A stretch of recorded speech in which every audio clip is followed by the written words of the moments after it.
మూలం ఏదైతుందో సరే ఆలోచన ఎవరిదైనా కానీ నిరుపేద వర్గాలు తోడ్పడాలని చెప్పి అంటున్నారు. వీళ్ళు జగిత్యాల పట్టణమే కానీ ఈ ప్రాంతమే కానీ వీళ్ళు కేవలం ఇది ఉత్తర తెలంగాణ ప్రాంతానికి పరిమితం కాదు, యావత్ తెలంగాణకు దిక్చూచి అని చెప్పి అంటున్నా. ఇది యావత్ తెలంగాణకు దిక్చూచి అని చెప్పి అంటున్నా.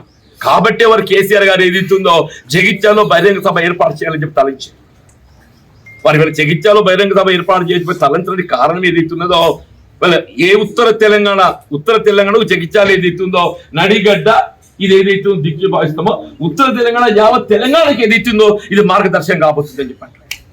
రేపు 20 తారీఖు సమావేశం ఏదైతుందో యావత్ తెలంగాణ ప్రజానికే మనం గమనిస్తున్నారు అసలు ఏం కాబోతుంది జగిత్యాల. వాళ్ళు ఒకప్పుడు ఏదైతుందో 78లో జగిత్యాల జైత్ర యాత్ర అది జగిత్యాల జైత్ర యాత్ర చర్చలు ఉండే అమ్మా. ఇప్పుడు కేసీఆర్ గారి యొక్క జైత్ర యాత్ర ఏదైతుందో మళ్ళీ చర్చకు రాబోతుందని చెప్పాలి. జగిత్యాలలో కేసీఆర్ గారి జైత్ర యాత్ర ఏదైతుందో మళ్ళీ చర్చలకు రాబోతుందని చెప్పండి. ఏదైనా ఇందులో భాగస్వాములు కావటం మనందరి యొక్క అదృష్టంగా భావించాలని చెప్పంటున్నా. నేను కేసీఆర్ గారికి కలిసినప్పుడు మీరు కూడా ఉన్నామా సాక్షి. నేను అంతా చెప్పాను నేను మీతో కలిసి ప్రయాణం చేసుడు ఏదైతుందో ఒక విధంగా నా కర్మ సిద్ధాంతాన్ని నమ్ముతాను, నేను దేవుడు చూపిన మార్గం అనుకుంటాను చెప్పి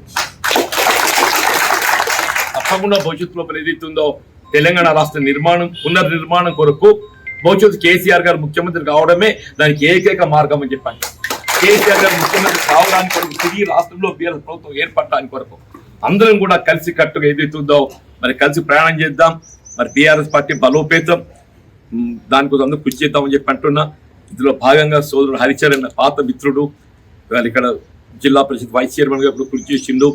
బీఆర్ఎస్ పార్టీ ఆవిర్భావంకి వెళ్ళి కూడా వారు బలోపేతం పనిచేస్తుండ్రు. వారందరినీ మనందరికీ కలిసే ఒక వేదిక ఏర్పాటు చేసేందుకు వారికి ప్రత్యేక ధన్యవాదాలు చెప్తున్నారు. పాల్గొన్నట్టు సోదరి వసంత సురేష్ గారు, మా పెద్దన్న పురుషోత్తమరావు గారు వారు ఇప్పుడే అన్నారు రాజకీయంగా ఏ పొలిటికల్ పార్టీ కమిట్మెంట్ అని లేకున్నా కానీ వీళ్ళ సోషల్ జస్టిస్ వీళ్ళ సమాజంలో ఏదైతుందో ఒక బాధ్యత గల పౌరుడిగా నాది కూడా బాధ్యత ఉంటుంది, అంటే వారిది కూడా బాధ్యత ఉంటుంది. ఆ బాధ్యత నిర్వహణలో ఏదైతుందో నేను తప్పకుండా నాకు జీవన్ రెడ్డి గారి సూటిస్తా అని చెప్పిన వారు ముందుకు వచ్చినందుకు వారికి హృదయపూర్వక ధన్యవాదాలు చెప్తామని చెప్పంటున్నా. ప్రాణహిత నదీ జలాలు వినియోగులు రావాలి అని అంటే మీరు తుమ్మడి ఏడవ బ్యాజ్ నిర్మాణం చేసేటువంటి ఒక మీరు ఆలోచన లేదు, చొరవ లేదు. వీళ్ళు మిగిలేదు మేడిగడ్డను మనం పునరుద్ధరింపజేసుకోవాలి. ఇప్పటికైనా కానీ ఏదైతుందో ఈ ప్రభుత్వం ఇంకా 2 ఏళ్ళు ఉండబోతుందా, ఇంకా 2 ఏళ్ళు ఉండబోతుందని చెప్పంటున్నా. ఇప్పటికైనా కళ్ళు తెరిచింది.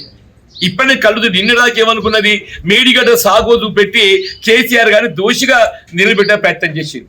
వీళ్ళు కేసీఆర్ దోషి కాదు, ఈ తెలంగాణ రాష్ట్ర భవిష్యత్తు నిర్మాణం చేసినటువంటి ఒక స్ఫూర్తిదాత తెలంగాణ రాష్ట్ర నిర్మాణాన్ని వీళ్ళ నిలబెట్టే విధంగా ఒక స్ఫూర్తిదాత అని చెప్పంటున్నా.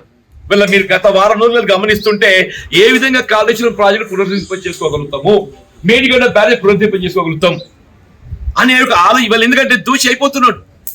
వీళ్ళు 3 కాలాలు గడిచిపోయిందే ఈ వేసవితోని, ఇక మిగిలింది 2 కాలాలు. ఈ 2 కాలాల్లో కూడా చేస్తా అంటే కూడా అవుతుందా కాదా తెలియదు కానీ చెప్తున్నా నేను. ఇంతకాలం అయితే ప్రకృతి సహకరించింది, మన కరువు రాలేదు. రేపు భవిష్యత్తు ఏమైతే తెలియదు. రేపు కరువు వస్తే దాని జవాబుదారు ఎవరవుతారు? రేవంత్ రెడ్డి అవుతాడు, కాంగ్రెస్ పార్టీ అయితే అని చెప్పి అంటున్నా. దాని జవాబుదారు ఎవరైతారో రేవంత్ రెడ్డి అవుతాడు, కాంగ్రెస్ పార్టీ అయితే అని చెప్పి అంటున్నా. దానికి ఏదైతుందో అదేదో ఇవాళ జ్ఞానోదయం అయినట్టు ఏదైతుందో సంతోషం. ఇప్పటికైనా వి వెల్కమ్ ఇట్.